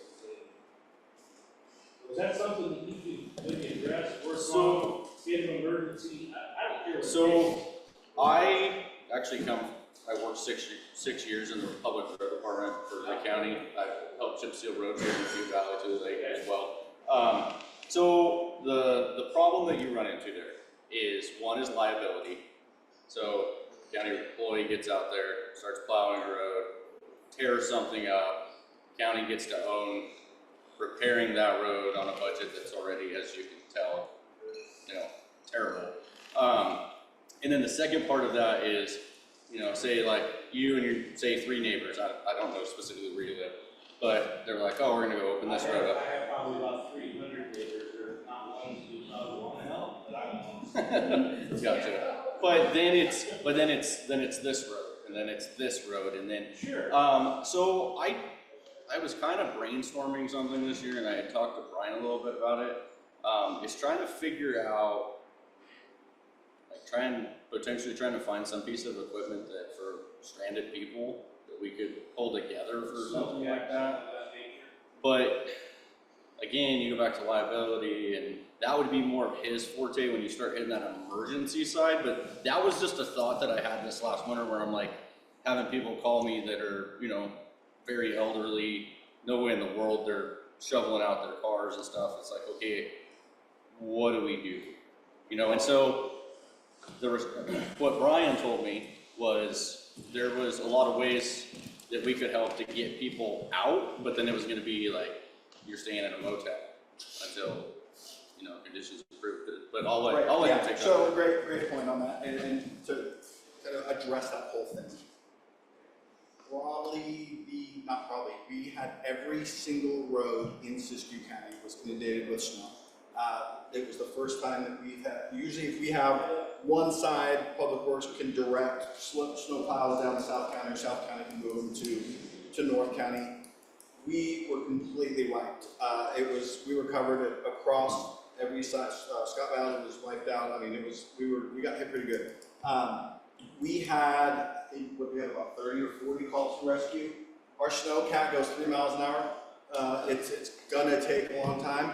The biggest part of that, if we go save somebody or pull somebody who's stranded, we can't do delivery service. What we will do is bring them out and set them up with a shelter. State of emergency, we teetered on that, but one of the things with a state of emergency, all that does is says that we're inundated and we don't have any more resources, and then I call the state and they're like, we are too, but we're not sending you a snowplow. So there's kind of that, right, where... Okay, but again, let's go back to the beginning. Yeah. What was I offering? What was I talking about? Yeah. Okay. One of our things was that, like community, helping the community. We had some amazing folks with snowmobiles going out and rescuing folks who were just civilians saying, hey, I'll go do this. And we built a list so that never happens again. So we went out there, I got a bullet in the track, skipping. Yeah. And we got 4 people out over there on the north side of Indian Tom. And like Chris was saying, that's what we're talking about. We just jump out there and do shit. We don't sit around and ask questions. That's what I love about We don't have permission. You just go get I'm sure we don't have permission to do very much, okay? This last winter, well, when this was all going down, I worked at the bug station, Beverly Hills. And we got a phone call from an individual who's been stuck up there for, he said, 4 days. An electric vehicle that he thought that he was gonna go get a charge station up at Shovel Street. His battery died. And when me and 3 other of my individual friends, buddies, colleagues, community members that are willing to do this kind of stuff got there, they had burned every single thing they could try to burn. We brought a sandwich and some waters, we took them out of there, and they called the sheriff, they called CHP, but I think perhaps maybe their motivations for being in this area might not have been conducive to accepting help from law enforcement. But as a humanitarian, we got them out of there. And I'm saying that's what we're talking about. The liability, right? I can't see one person saying, thank you, I can get food and water now, but it hurt my mailbox. I'm not gonna, I know I would be, I know it, but come on, we gotta outweigh, just tell them to pound sand. You know how many calls I got this year because there was so much snow that there were berms on the side of the road? Like I tried to explain, when you move snow, it's not like water, it doesn't just go out and flow. Like, it's gotta take this mass and it's gonna go somewhere else. So like before, you say, at least you don't have to shovel your quarter mile of sidewalk. But I mean, that's what we run into, you know, and I get it, like, berms are an inconvenience, I completely understand. But when you're talking about roads, you know, privately maintained roads and then damages, like, you would be surprised if... How far we'll go to Grace Hills. You would be surprised at how that ends up playing out. I pull people out in Scott Valley going over Forest Mountain. Because I'm in my OES district, I can't just like drive by and be like, hey, you're stuck. But yeah, there were so many that were like, Stick those complaints in the planning commission, because it'll take a month to 3 months before they ever get on. The complaints all on that touch, it's gonna be planning. But yes, yeah, we see your point, and it's, you know, as a normal citizen who wants to help, we applaud that, thank you. You will never get that a no from me on that side of things, like, yeah, heck yeah, like, let's go do that. But it's tough, so yeah. Let's go. Here first, then we'll come back to you. So on this thing, I grew up a bike rider. I mean, we got snow. I mean, you have snow where you're driving and you can't see top of it. My dad was a fire chief down there for years. We had volunteer people that the surrounding areas all knew that they could call. All of them had to sign a waiver saying, if you go out and get hurt, you're aware of the risks and everything. My dad did it for years. And they had a snow cap. And all of these snowmobile places out here, clubs that are around, have a cat to pack their trails. But you can call them, because I have a patient that runs one. And he will volunteer his time in a heartbeat to go out and rescue people. So we did that this year. We put that list together, that list is ever expanding. We've got and I said it again, but the amount of folks in Siskiyou County who we ask, do you need help, or can you lend a hand? The hands that go up without question is by far amazing. I grew up in paradise, so like we get that, right? Like you just ask and it gets done. And that to me, I'm like, this is why I live in Siskiyou. This is why you live in a rural community. For that reason, because people are gonna help, without question. So yeah, we're building that. And I have one other thing. I think this goes to gentleman over there. Oh, Rick, back up. You're up there. They want you to solve it all. So, with the roads and the pesticides we guys are planting, what we get, because of our neighbors we have, their trash goes into our house. How do we know who pick up that trash? We're not picking up one of those pesticide bags. We don't know what's there. We don't know what's in it. We're keeping our property clean. We don't have, I don't know how we do that stuff. Yeah, I'll just tell you, if there's Chinese writing on it, don't touch it. Yeah. Yeah. That's a whole other thing, right? Because they're fumigants, basically. They're burnt. The smoke comes up into the air, settles down onto the plants. There's residue on the plants, as Sheriff was mentioning. Some residue gets in the soil. The time for it to get in the groundwater is a whole geologic question. It could be 10 years, 100 years, 1,000 years. So when they open those greenhouses, they do every year when they come. Now that powder's low, what about that, that around the community, the people that are around? So I'll just say from experience that we've had, when we go out with the sheriff's team and go into the drills, right? If they have fumigated that, like in the past 6 hours, it's an issue. It's potential exposure to the team, right? After 6, 8, 10 hours, it dissipates, the half-life breaks down, it's not as big of a threat. So In general, they fumigate, they want that locked in, right? And it's gonna sit there and do its thing.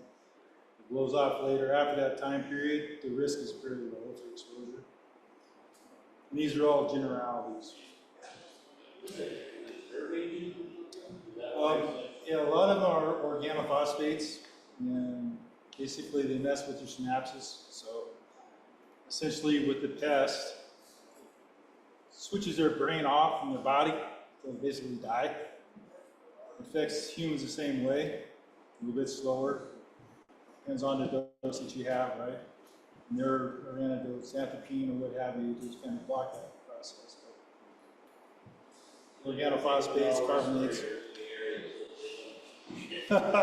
Yeah. But if you find any product like that, yeah, please call environmental health. And we'll Yeah, they do get walking out there. You know, they keep their tracks to themselves. yes, we do. It just spreads and the wind blows and then it gets in the dust level and then God only knows where it ends up. So that's why I'm asking. It could be on our property, but it could be 2 miles down on somebody else's head. So is there anything somebody will look to see? Is there a picture of it up on a website or that you can? So what we'll do, it was in our PowerPoint presentation, but I'll have, trying to think of how we will do it. We will post something, and that's probably the best way. Maybe you check Facebook, Instagram, whatever else we post on. We will put, someone can write that down, I'll write it down too. We'll put the pesticides, what they look like, and try to give you a little information on that so that we have it out, and then you'll at least look at it. But it's one of those like Mylar bags that are like aluminum, you know. They have a little seal on them, and it's in Chinese.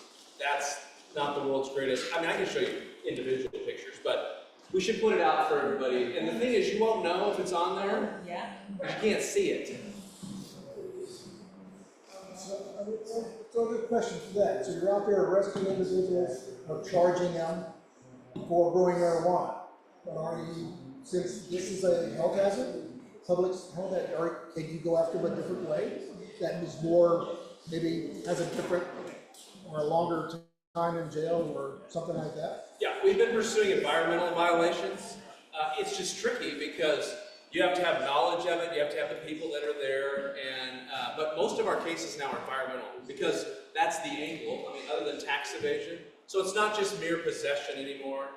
That was the old way. We're going for the felony stuff, the discharge of water that they didn't get permits for, that's still a felony to the state. So we hit them with like 3 of them, which I'm thankful they're actually there, but yeah, it's gone a long way from just plants to that. And since you spoke, I just want to thank Dave here from Siskiyou Media Council who is live streaming this. Thank you for that, Dave. Give a round of applause. This is the first time we've ever live streamed from Dorris. Hey, well, that's cool. So, and this will be available online too, that I guess people can watch. Okay, so that's cool. And we had some online questions. Did you already answer any of them? No, I was gonna let you do that. No, I mean, did we in the conversation? Go ahead. Oh, yeah, no, we did some of them. Big one, I'm seeing multiple folks are asking me about what the status is of the homeless and camp removals. If we as a county are able to do anything about that, or law enforcement, what the cleanup process would look like for us. Homelessness.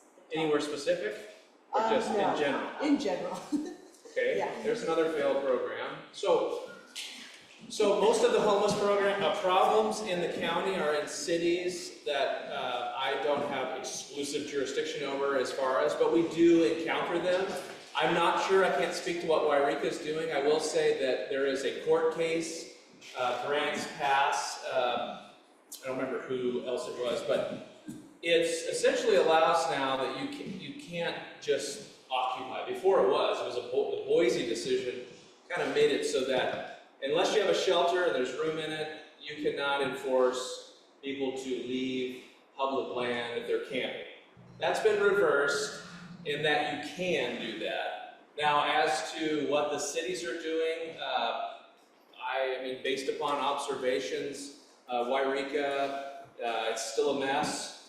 I I'm not sure what's happening behind the scenes. I know they're trying to tactfully figure it out, but I don't want to speak for them. Other than the observations I see, I'm not pleased with it.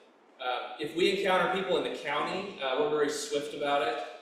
We try to work with getting them resources, but we're not going to let them stay where they're at. That's our approach. It's much different than local law enforcement because we operate differently. We're compassionate, but we also want to enforce the law and make sure that they're not causing a problem by being out and causing. There's needles, there's trash, there's other crimes. Again, it is not about a compassion issue because leaving them on the street is not compassionate. So that's our approach, but we have not seen those issues mainly in the county. The next question goes into whether or not the county is looking at reviewing their current zoning policies, if there's any way to better protect long-term property rights for lawful landowners while deterring large-scale criminal exploitation of rural parcels. Zoning, man. Yes, as you mentioned, we're working on the general plan update. Currently, we've just gotten through basically the list of goals, essentially widespread public, private property rights is within that designation. But these are just basically the very front end things that we've gone out to public meetings, talked to folks, created a list, went to the planning commission, went to the board of supervisors, and developed a basic list of goals for the general plan update. Those same issues you mentioned are within that right now, but there will be other opportunities for public to attend and comment on this as we progress forward.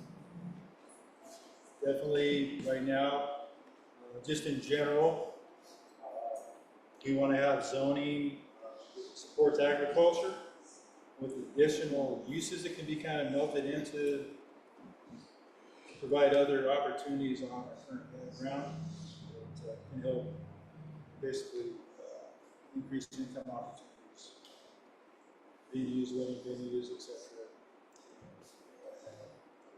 We got one right here, real quick. Yes, kind of goes along with the same question. How does one, this, maybe a question for laymen, but how does one obtain mineral rights to their own ground? So, I don't know. You should either own them. If you own the land, you should, in most cases, have mineral rights already. I heard that's not the case. People didn't buy the mineral rights off your own property. You go to the county recorder, and ask her to open the pages up, your deed, go all the way back, 4, 5, 6 people.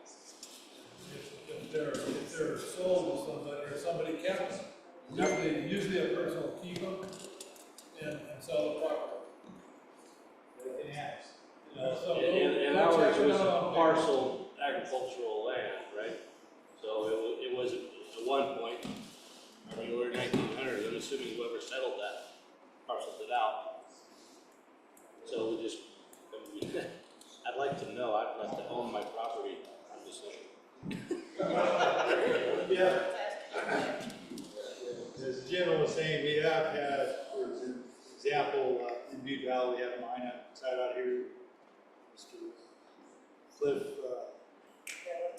Millen, if you, he kept the mineral rights, sold the ranch.